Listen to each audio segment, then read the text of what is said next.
Welcome to the Design Build Institute of America's Design Build Delivers podcast. I'm Kim Wright at DBIA's national headquarters. Today we're taking a quick trip down memory lane to look at DBIA's incredible 30-year history, and what a trip it's been. Since our creation in 1993, Design Build has moved from alternative to mainstream, as design build teams are changing the way America builds. Design Build is now the fastest growing and most popular delivery method in the nation. From New York to California and everywhere in between, innovation, collaboration, resiliency, and efficiency are replacing the old ways, and the future of Design Build couldn't be brighter.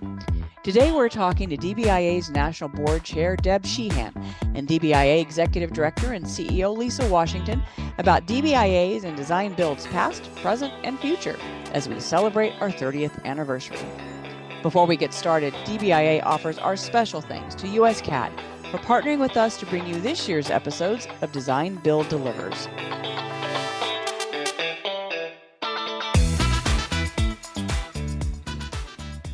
So thank you to Deb and Lisa for joining us today. We're going to talk about DBIA's 30th anniversary this year. When you think about where we all started in 1993 when DBIA started and where the industry was then and where it is now, it really is incredible, the growth and the innovation that we've seen in this 30 years.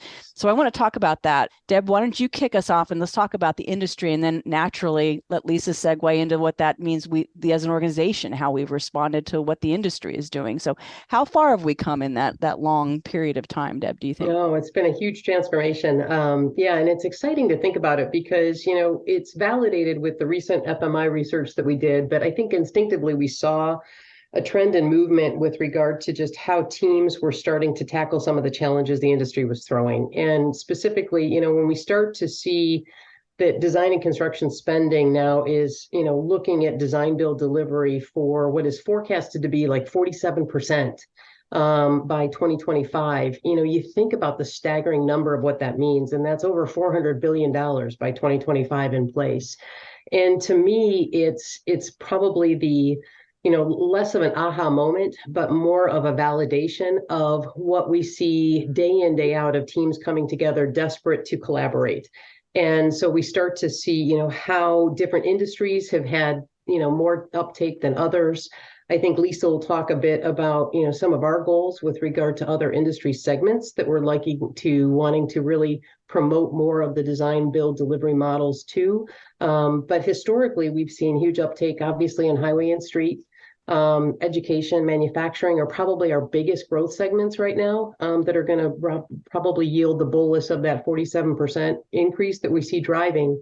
But I think it's part and parcel with even some of the innovation that has been spurred over the last 2 years of chaos. And I know we'll talk about that a little bit more later, but to me, it's always that inflection point that's the opportunity for the greatest innovation and the push forward. And you just see the creativity curve really starting to advance, not only with how teams are coming together and getting over some of the creative challenges, but, I think as all of us are struggling and realizing we need a better way to build, we need to leverage a ever contracting workforce. And I think we're all struggling with what that means. We're seeing cost escalation of unprecedented levels again. And we're certainly, still continuing to struggle with supply chain issues. And so all of that wreaks havoc with owners who are desperately seeking that nirvana of, the cost certainty, the schedule certainty, the quality level in their projects. And so I think it's an exciting time for DBIA, but it's also perhaps, that moment of inflection where we're really starting to see much more dominance, not only of interest in the delivery method, but the maturation of the flexibility of how it can be anticipated and how it can be developed. Yeah, and Deb, you mentioned the 47% number. Design build is projected to be 47%. I think what's equally important is that design bid build is projected to be only about 15% of design and construction, which gets at the heart of where the industry is moving, and that's towards that integration and collaboration.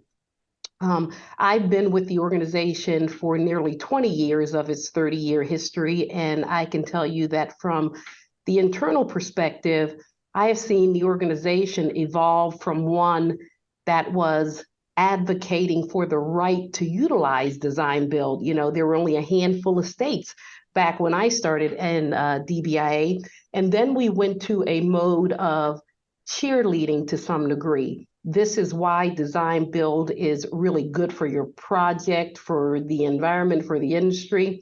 And now we've moved on to the next level of the how to. We don't need to cheerlead anymore. Design build has proven what it is capable of. Now we need to make sure that those design build done right best practices are understood and implemented so that people and teams can optimize the value of design build. And that's where DBIA is heading in year 30 right now. What can we do as the next phase of making design build optimal for those that choose to use it?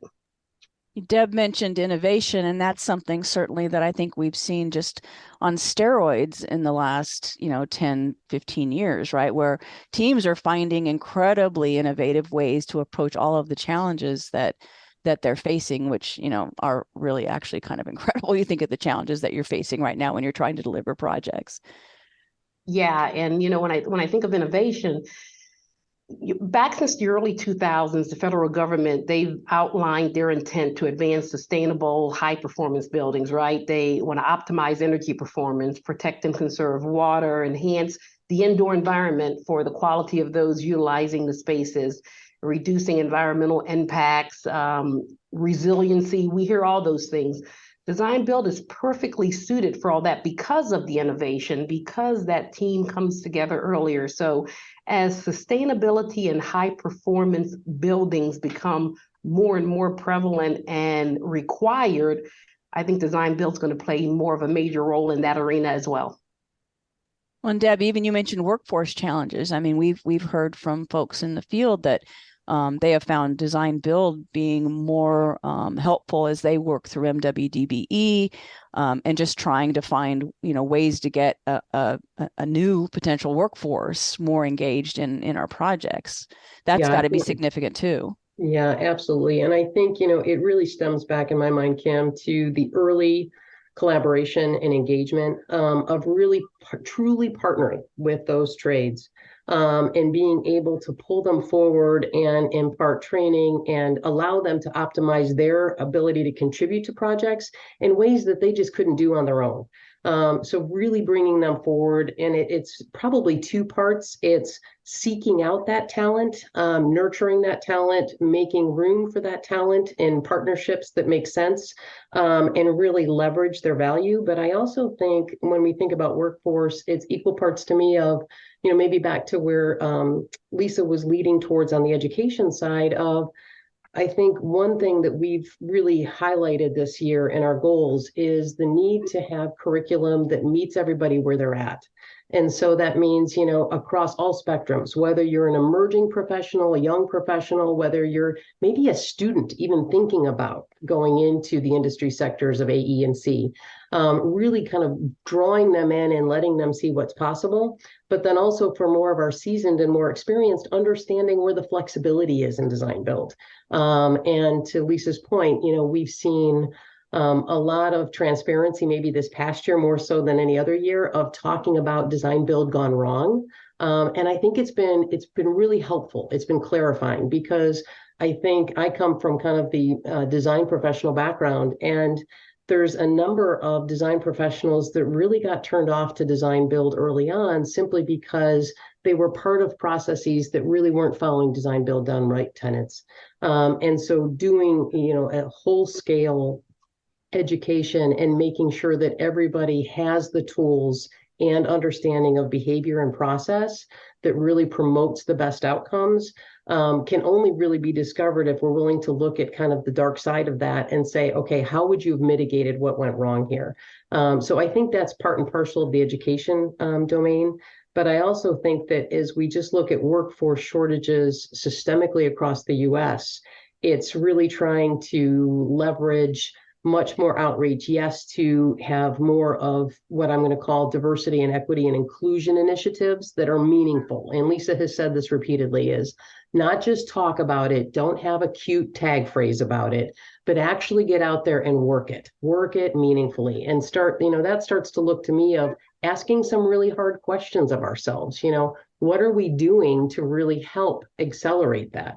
Are we really putting in RFP process incentives that really promote diversity and equity and inclusion from MWD, DBE? Are we really looking at strategies that help kind of unbundle pieces and parts of project delivery so that people can actually take a meaningful role in that, and really start to move in and leverage their value into the overall processes? So I think it's a multi-headed focus that we're taking, and I'm really personally just so thrilled to be part of DBIA, because now more than ever, it's become extremely clear to me that we have to step forward as a leader, and bring together and unify the bonds across multiple entities in the industry that are all working towards the same outcome, but doing it perhaps in slightly different manners, right?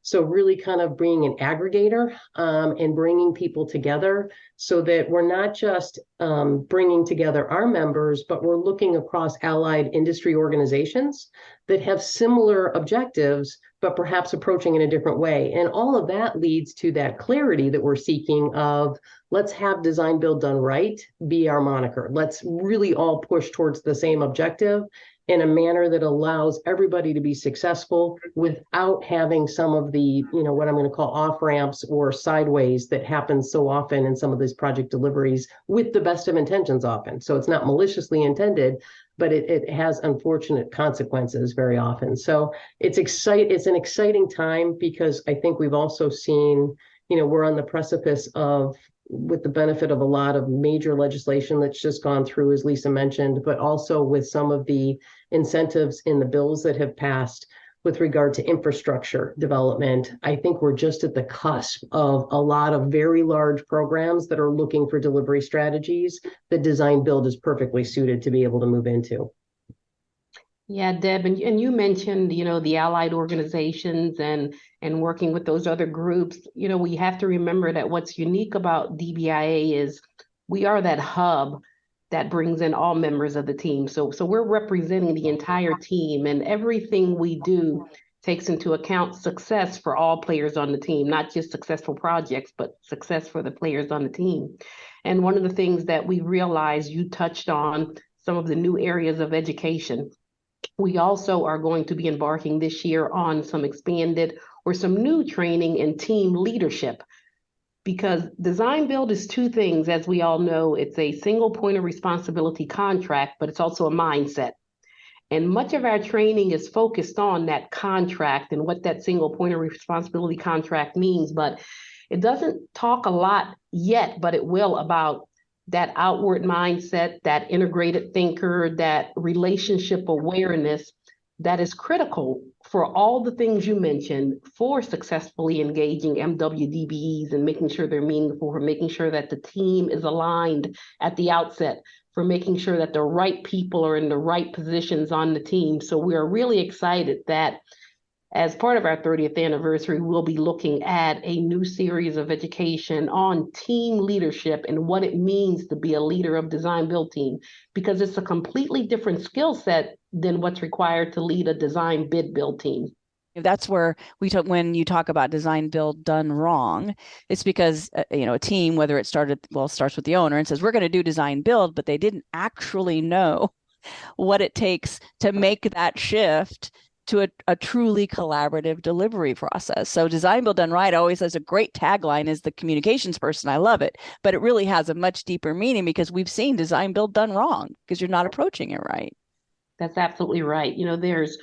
There's lots of research out there. We've all seen the FMI research that looks at the market trends of design build, and many listening have probably seen the recent research from ACEC that talks about some of the challenges and obstacles to design build. And as an organization, we firmly believe that some of the challenges that the design community has seen in design build are because design build done right best practices are not being followed. there's no delivery method that is a panacea or a magic bullet, but the best practices are written so that if implemented, they significantly increase the chances of project and team success. And what we've seen in these research findings when design build goes wrong is it really does come down to, were we following best practices all the way from selecting the project delivery method? Was it right for this project and this team, all the way through the post-award execution of the project? Are you interested in sustainable design and construction practices but concerned about profitability? USCAD, a Bin0 company, helps forward-thinking ENR top-ranked AEC firms mitigate risk and drive profit through digitalization using Autodesk AEC technology. To learn more, contact uscad.com/DBIA for a free 30-minute consultation. That's uscad.com/DBIA.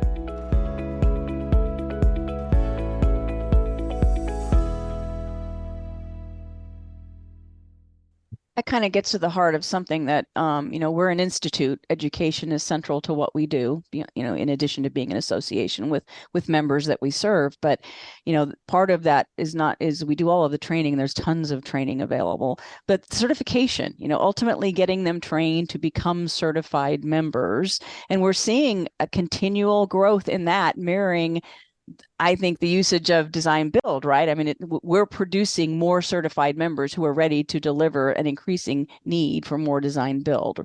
That's the goal.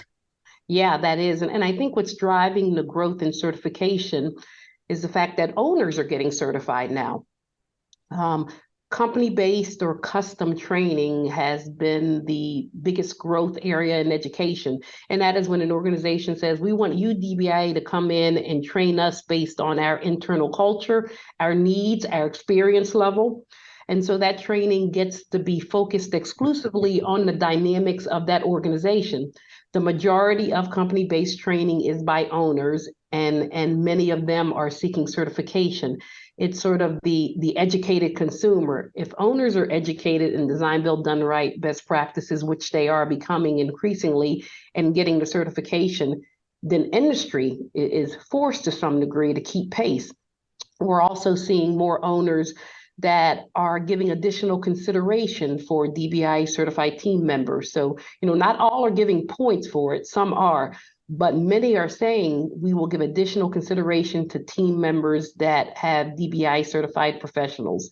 And I think that's a testament to the power of understanding those best practices.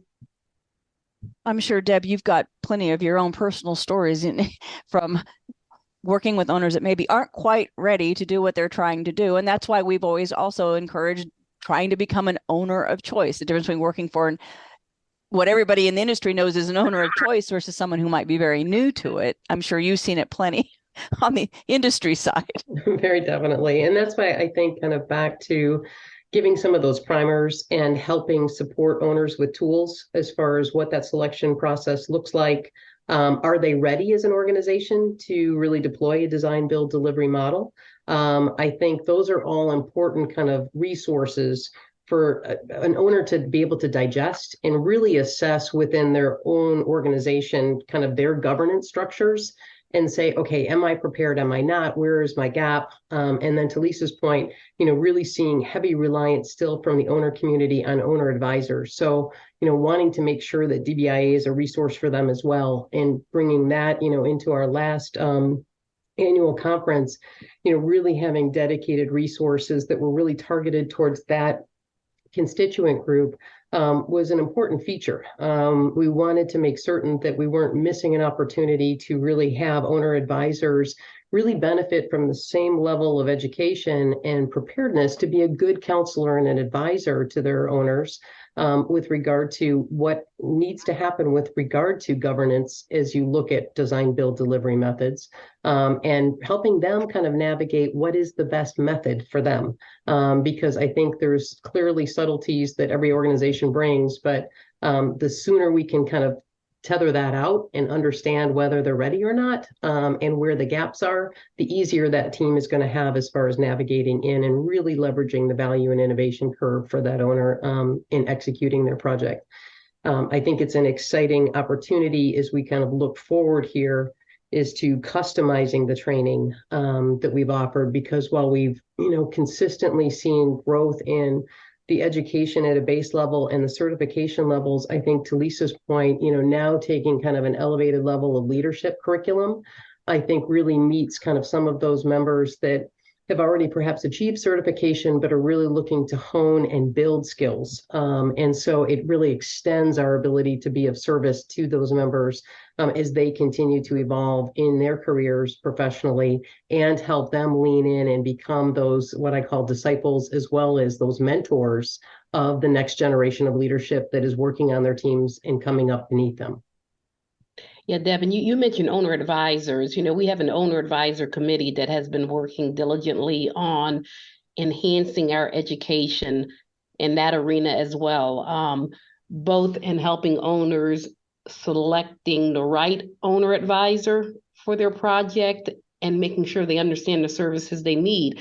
From the owner advisor perspective, one of the things that we also have taken a close look at are the skills and attributes of an owner advisor that's right in design build. Design build has grown so rapidly, so quickly, that I think we're seeing many owner advisors that were very good at being an owner advisor in a more adversarial design bid build environment, thinking that those skills can transition easily to being an owner advisor in a design build environment. But just like an owner can't transition that easily, neither can an owner advisor. So we think that that's a critical area of education this year, because as design build grows, so will the need and the use of owner advisors. That's a natural transition to talk about the future.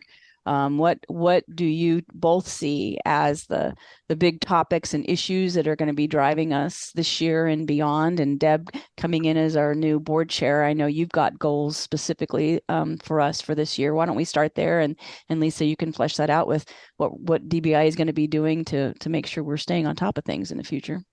Sure. I think in the near term, just looking at the horizon of 2023, looking at that close collaboration continued with regional leadership committee chairs and our allied organizations, as Lisa mentioned, with the industry at large.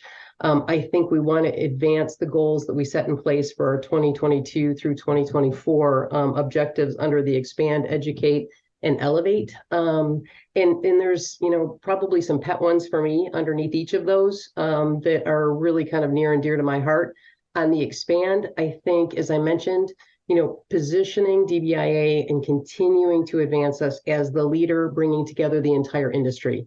And that means, yes, we need to expand and diversify our membership. We have to have a specific focus on really engaging design professionals, MWDBEs, owners, and their advisors, and then reinforcing the delivery method application across all project types. So while we've been very steady and very successful in infrastructure, really looking at both public and private sector, looking more at vertical and seeing what can we be doing, near and dear to my heart is healthcare. And there's desperation within healthcare right now as an industry, where I do believe that there's far more that design, build, delivery could be supportive in really advancing some of the initiatives that they've got under a very constrained capital resource today. So under the Expand, those are probably my two pet areas there. Under Educate, I think it's deepening the levels of education, as we've talked about, really for that pre-award all the way through the post-award. But I think more important is, to Lisa's point, that leadership curriculum of really maturing high-performance teams and figuring out a way that we can meet our members at different cascade levels of their levels of experience. And so really excited about what that's going to advance this year with kind of bringing forward that leadership curriculum. And then I also think that, the Educate is kind of going back, maybe hearkening back to our design build gone wrong conversation, but getting a consistency across the industry. And that's specific to not just the terminology that we use and how we speak about it, but our methods, so that, again, we get everybody pulling on the rope in the same direction, and making sure that we're enabling the how-to guidance that is going to be required to enable that. So I think that's an important piece, particularly for owners that are struggling to make a decision about which tool, which process they should use, making certain that we've got that. And I think for our members, it also is kind of the third part of that is the case studies. We constantly hear, tell me more stories, and don't just give me the glossy successful ones. Tell me what went wrong. Tell me where the tripping hazards or the potholes are so that I know how to work around them. So I think being very transparent in our case studies of not just the celebration of, our award winners and what has gone well, but also being very honest about what, to avoid and how that could have been avoided. And then under Elevate, I think it's really the one I get most excited about is collaboration tools specific to what we're doing with an investment and kind of doubling down in digital strategies with VDC. So as we look at BIM and VDC and digital strategies, how they're enabling collaborative behavior, but also how they're blurring the line even more so between design and our builders and our specialty trades, and really pulling everybody forward early on in federated models and using and harnessing the digital tools. And really excited that DBIA, last year made a strong move in this. Thrilled with the outcomes of our VDC exchange that we had at the annual conference. But I think as we kind of look at those strategies and look towards how are we going to continue to advance them, I think is really an exciting opportunity in 2023. And the only last piece on the Elevate is probably back to, one of my pet areas of we need to elevate the attractiveness of this industry to young professionals. And I personally, really feel strongly about going to junior high and high school levels and making sure there's an awareness so that we are bringing more talent into trades, into our builders, into our design professionals. So I think, again, that outreach and really curating that. And we've been very active at the regions level, going to lean hard on those partners again to really make sure that we're activating not only our student chapters, but our young professional chapters. So really excited about that as well as we kind of look at the cascade across the expand, elevate, and educate. Well, Deb didn't leave me much, I'll tell you. Sorry, I was here checking off things that I might say and said, okay. But ditto on everything Deb said. The two things I might add there are I think we need to really hone in on the flexibility of design build and those variations of design build, because progressive design build is a buzzword out there. People are interested in it, and we need to make sure that we harness the power of progressive by making sure that any additional best practices that might need to be applied to that variation are developed and communicated to industry. I think the message that we need to make sure that is clear to our members in industry is that design build success is predicated on design build done right principles of teaming philosophies and collaboration and relationships based on trust. And that's true regardless of the variation of design build that you choose. And that variation is very much contingent on the owner and what they are capable of. And so while we all may have our opinions on which variation is best, it has to be based on the goals, the culture, the capacity, and the what's allowed from a statutory position of the owner. So educating industry on that flexibility of design build and all those variations is critically important, because we can't lose sight of the fact that any variation of design build has proven to be better than non-integrated delivery processes. The other thing I'd touch on is, I think, partnering with other organizations to help advance design build done right will be critical. We talked a little bit about ACEC's research, and while some of the results weren't as flattering as we'd like, we know it's an issue we need to address, and having organizations like that partner with us to address design build gone wrong will really help us get that message out there broader and faster. And organizations like the Charles Pankow Foundation, they are releasing a project delivery selection tool in the first quarter of this year. That's a critically important tool, because that selection of a project delivery method is the most important decision an owner makes, right? And we're seeing more and more choose design build. So partnering with them to help them collect the data they need, to help them understand our definitions of design build is important, because once that decision is made, we need to make sure that they're prepared to engage in design build in a way that's going to optimize their outcomes. Everything else, I agree with Deb 100%. We're working on some mentoring activities to really bring in that next generation of design build leaders. And again, image is a problem. So we need to not only address how do we get to those people, how do we make it more attractive? I think technology and VDC will do that. I don't think that many folk that are determining what they want to do as a career as they're entering college think about construction and technology in the same sentence. I think we need to make sure they understand that VDC, provides, greater certainty of outcome, and it is a technology that is booming and it's just going to become used even more. And just like lean principles and sustainability, these innovations like lean, sustainability, technology, VDC, they're best suited in a design build environment because the team comes together earlier, and we need to get that message out there. These sort of innovations work best in an integrated team environment where people are at the table together early, talking about challenges and aligning on outcomes. Other than that, Deb hit it all. Well, between the two of you, I know we're going to get it covered for sure.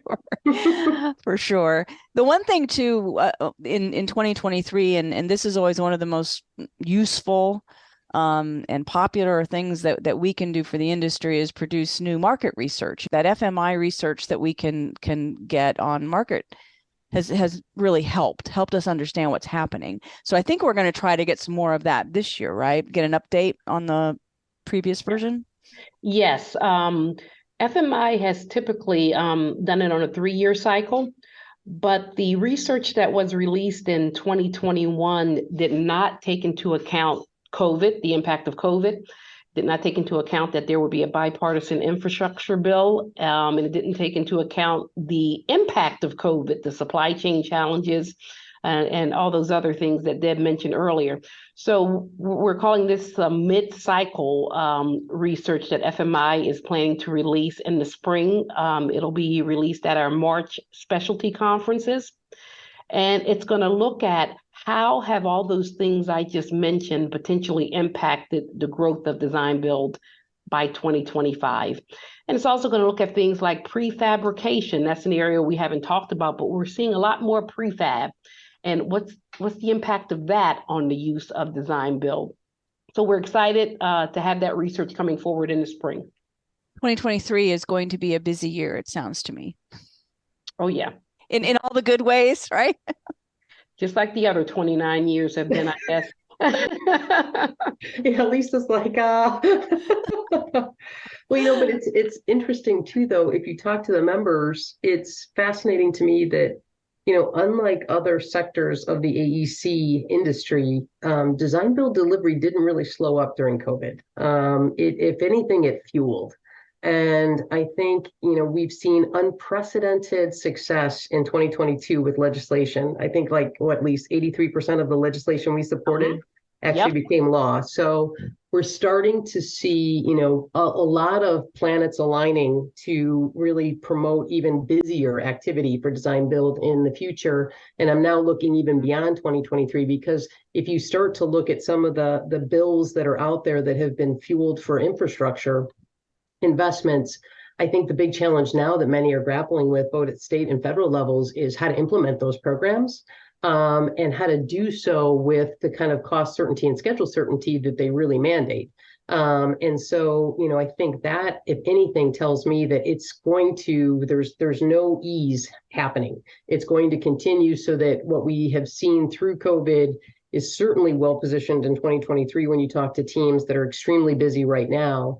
And then they're really seeing that the tail on this is going to transcend through 2025. So you start to see a long horizon in front of them as far as activity.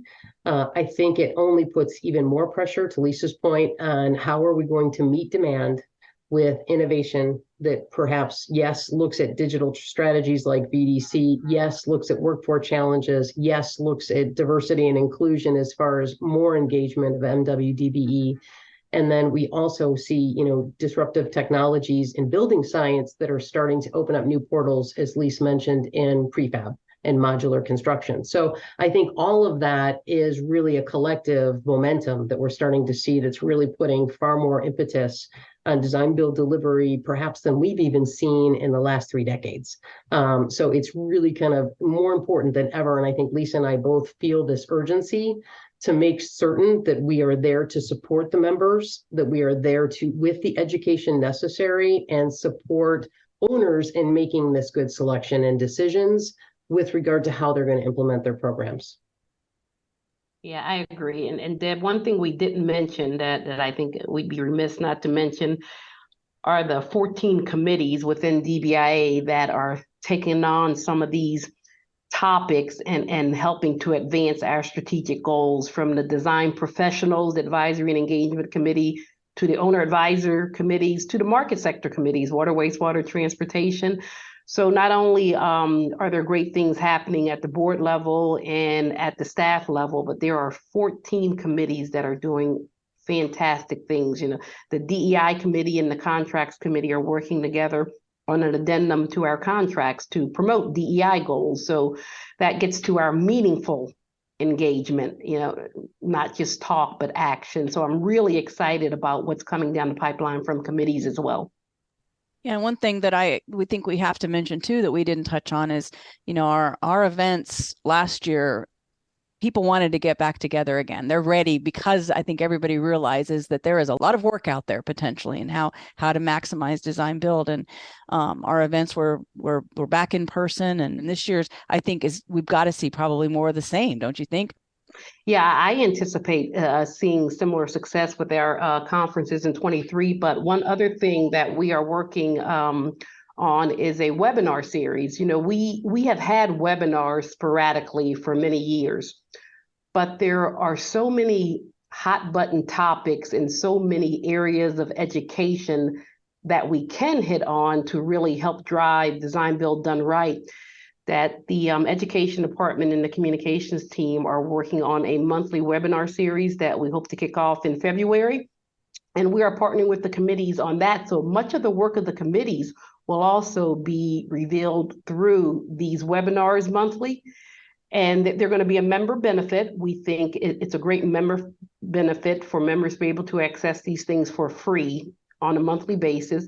And they're not just fluff. They are hard-hitting topics that have been identified by members and committees, and we are excited to roll that out in February. Well, there is a lot going on. We could probably talk for another 30 minutes, but we're not going to. But thank you guys for joining us, because I think this is going to be an exciting year for sure. I think so too. With Deb at the helm, it can't help but be an exciting year. Hey, got that right. We got a lot to do. Let's get busy. We hope you'll celebrate this landmark 30th anniversary throughout the year by joining us at a DBIA event, starting your certification journey, and becoming a member. DBIA membership offers access to invaluable design build resources and local, regional, and national networking opportunities, plus online communities through DBIA's hub. Your membership discounts provide real savings on everything you do, from education to conferences. Go to our website, dbia.org/whyjoindbia for details. Thanks again to Deb and Lisa for setting the stage for an exciting 30th anniversary year for design build teams. And thank you to USCAD for their support of Design Build Delivers. Find out more at uscad.com/DBIA.